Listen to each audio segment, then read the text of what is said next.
네, 반갑습니다. 오늘은 이제 사사기의 마지막 장인 이 21장의 말씀을 우리가 함께 살펴보도록 하겠습니다. 어제 읽은 20장 본문을 통해서 이스라엘 백성들 간에 벌어진 끔찍한 일을 우리가 살펴보았습니다. 하나님이 약속하시던 땅에 살던 이 이방 족속들은 하나님의 명령대로 다 몰아내지 못했지만, 진멸하지 못했지만, 이 자신들과 동족인 베냐민 지파는 온 이스라엘이 나서서 공격해서 그들을 이스라엘 땅에서 찾아볼 수 없을 정도로 다 죽여버린 내용을 우리가 보았습니다. 그 결과 베냐민 지파는 이 전쟁에서 도망갔고, 이 도망간 600명만이 겨우 목숨을 부지하게 되었습니다. 이러한 상황 가운데서 시작되는 이 21장은 또 이해하기 어려운 내용으로 가득합니다. 먼저 1절에서 이스라엘 백성들은 미스바에 모여서 도망가 살아남은 베냐민 사람들에게 결코 자신들의 딸을 주지 않겠다라고 맹세합니다. 이렇게 되면은 결국에 이 남은 베냐민 지파의 600명도 수명이 다해서 죽고 나면은 베냐민 지파는 자연스럽게 사라지게 되는 것입니다. 이어진 내용에서 백성들이 베델에 모여서 이 끔찍한 일을 돌아보며 어찌 한 지파가 사라지게 되었냐라고 통곡을 합니다.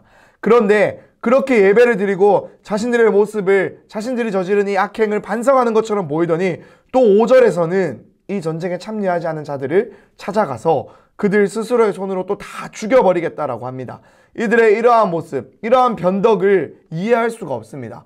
그리고 실제로 이 베냐민 지파와의 전쟁에 참여하지 않은 야베스 길르앗 사람들에게 12,000명의 용사를 보내어서 그들을 다 죽여버리고 그곳에서 처녀 400명을 데리고 옵니다. 그리고 이 처녀 400명을 베냐민 지파의 살아남은 600명에게 아내로 줘버리는 것입니다. 납치를 해서 줘버린 거예요.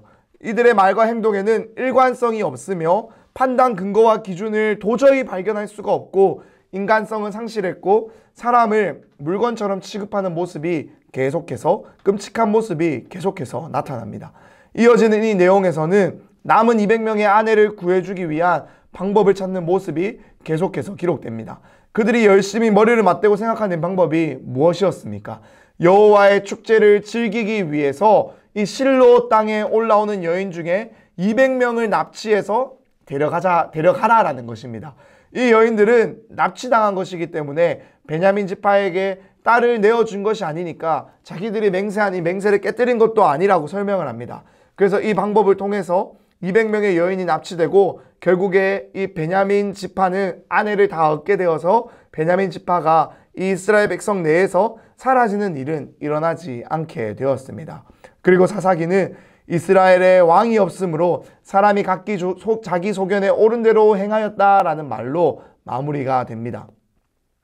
이 사사기의 부록과도 같았던 이 17장에서부터 이어진 내용은 바로 이러한 시대 상황을 우리에게 너무나도 잘 보여주고 설명해 주었습니다. 사람이 하나님의 기준과 가치관대로 살지 않고 자기 마음에 드는 대로 산다면 어떠한 결과가 일어나게 되는지를 적나라하게 보여준 것입니다. 이것이 하나님이 없는 자들의 결말, 자신이 기준되어 살아가는 죄인의 모습입니다. 죄는 또 다른 죄를 낳고 결국에 사망에 이르게 합니다. 그렇다면 우리는 이 사사기를 어떻게 이해하며 마무리하는 것이 좋을까요? 아무리 이 어두운 사사시대의 이야기, 계속 반복되는 죄의 사이클, 실패와 수치의 모습이라 할지라도 우리는 이 이야기 안에서 또한 동시에 반복되는 끝없는 신실한 하나님의 사랑을 발견하게 됩니다. 사사기를 보면 하나님은 죄를 범한 이스라엘을 벌하시지만 동시에 그들이 돌이켜 부르짖으면 구원하시는 일을 멈추지 않으셨습니다. 그렇게 우리는 반복되는 이 이스라엘의 범죄 때문에 절망하지만 그럼에도 하나님의 반복된 이 구원을 보면서 우리가 아니라 그 하나님의 구원에 희망을 걸 수 있다라는 겁니다. 하나님의 사랑은 하나님을 신뢰하는 사람들을 통해서 전달이 됩니다. 소수이고 약자일지라도 하나님의 부르심에 응답하며 하나님의 말씀에 따라 정의로운 싸움에 나설 사람이 필요했고 그 부르심에 응답한 그 소수의 사람들을 통해서 하나님의 사랑은 이스라엘에 또 온 세상에 전해지며 하나님이 원하시는, 주님이 왕 되시는 정의로운 나라가 잠시라도 세워져 갔습니다.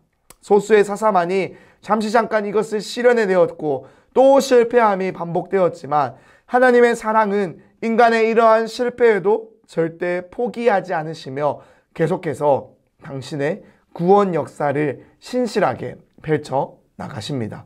그러므로 우리가 기억해야 할 것은 이 사사기의 가장 중요한 메시지는 하나님은 계속해서 당신의 언약 백성인 이스라엘을 사랑하신다라는 것입니다.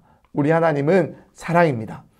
사랑하는 성도 여러분, 우리가 이 하나님만을 더욱 소망하고 갈망할 수 있게 되기를 간절히 소망합니다. 그래서 이 사사기의 말씀을 마무리하며 우리 마음 가운데 새기며 우리 하나님의 이 끝없는 사랑, 포기하지 않는 사랑을 마음에 새겨 이제는 내가 정말로 이 어두운 세상 가운데 주님의 사랑을 비추어내는 그러한 빛과 소금으로 살아내기를 결단하고 그 말씀에 순종할 수 있게 되기를 우리 주님의 이름으로 간절히 축원합니다. 오늘 이렇게 사사기의 내용을 마무리하도록 하겠습니다. 내일 또 만나도록 하겠습니다. 감사합니다.